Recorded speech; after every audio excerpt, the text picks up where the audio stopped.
And whoever marries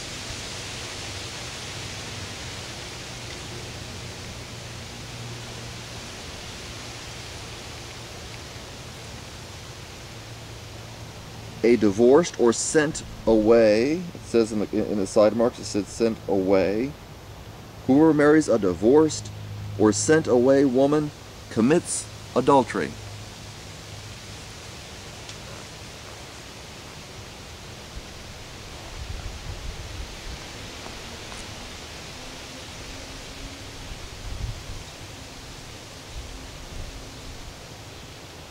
Anyone who sends away his wife, except for the reason of unchastity, makes her commit adultery. And whoever marries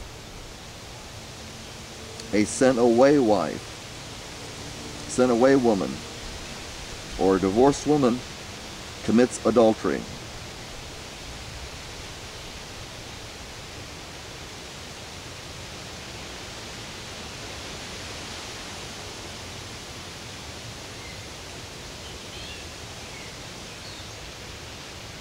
Again, you have heard that the ancients were told, you shall not make false vows, but shall fulfill your vows to the Lord.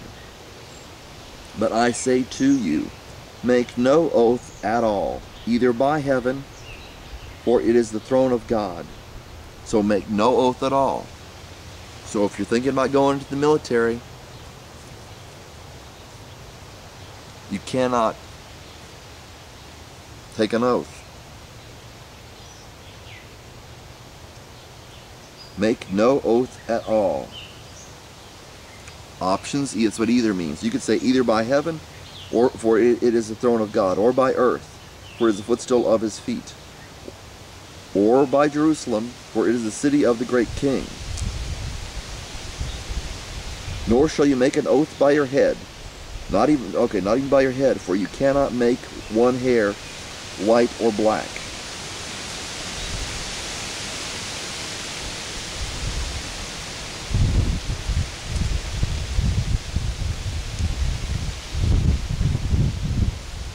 But let your statement be yes,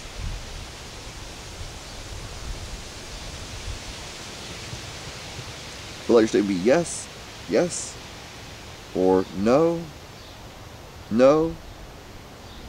Does your statement be yes, yes, no, no?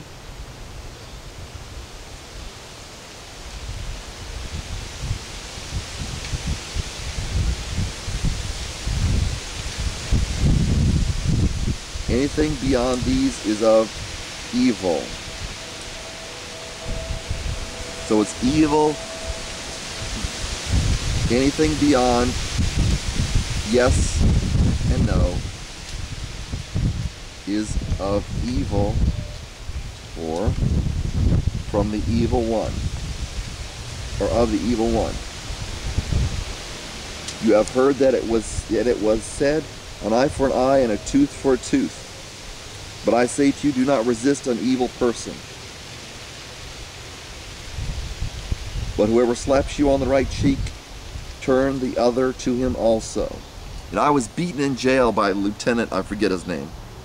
I was Lieutenant began with an H or something. The day lieutenant of the jail, I was beaten. I would say regularly, but it would probably be more accurate to say frequently.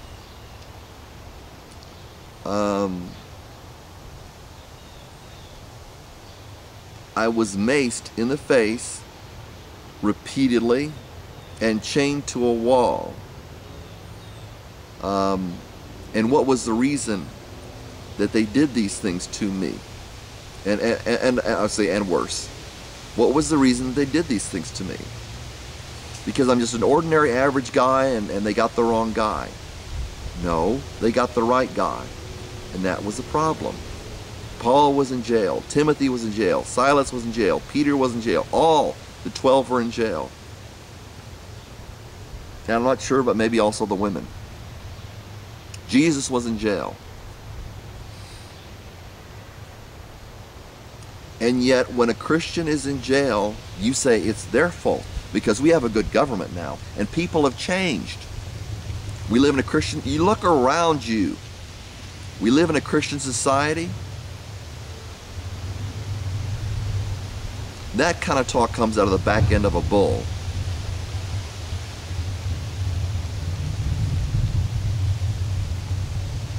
But whoever slaps you on the right cheek, turn the other to him also. If anyone wants to sue you and take your shirt, let him have your coat also. Whoever forces you, literally, whoever will force you to go 1 mile, go with him 2.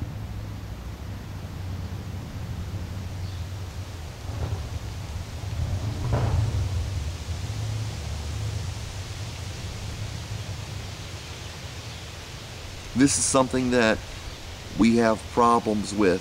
Especially if somebody from the government comes in and starts slapping you around, we're getting a more oppressive government.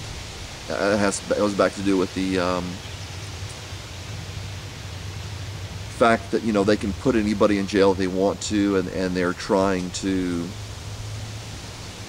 or they're getting to the point where they want to seize people's guns, and they say, well, they're not taking my guns, I'm going to shoot them first. Does that go along with do not resist an evil person? But whoever slaps you on the right cheek, turn the other also. If anyone wants to sue you and take your shirt, let him have your coat also. When we have people fighting in court, that's not following the Bible. You can't say they're Christians. You can't say you're a Christian. Do you turn the other cheek? Or do you look for revenge? When somebody sues you, are you willing to give up more than even you have to give them, or are you going to fight?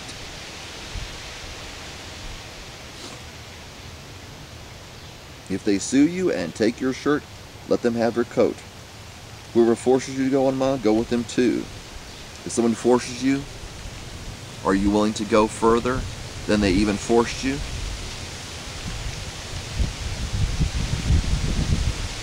Give to him who asks you.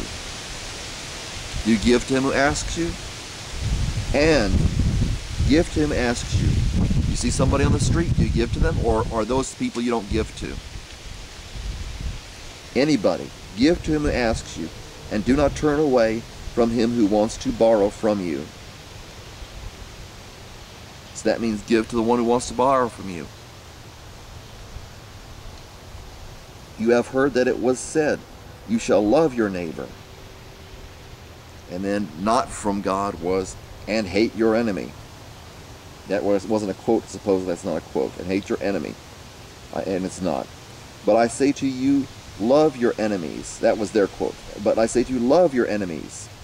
And pray for those who persecute you.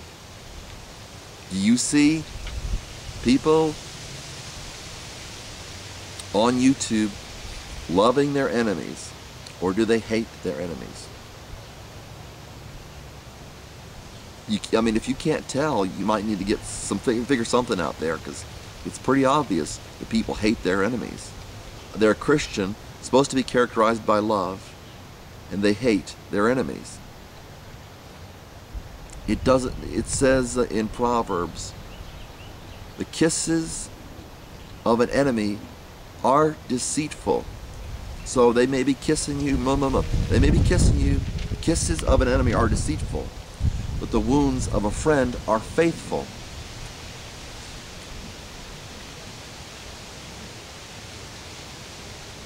Or faithful are the wounds of a friend.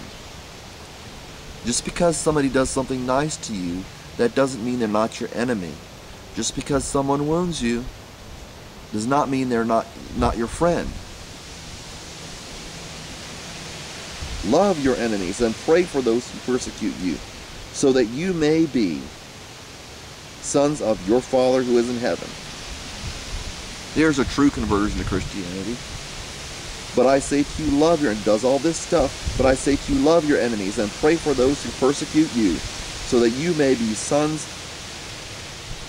or let's see, or show yourselves to be, maybe sons, or show yourselves to be sons of your Father who is in heaven, for he causes the sun to rise on the evil, or on evil and good, and sends rain on righteous and unrighteous. For This could go to yoke up, depending on what he's doing now. Who knows what he's doing? For if you love those who love you, what reward do you have? Do not even the tax collectors do the same?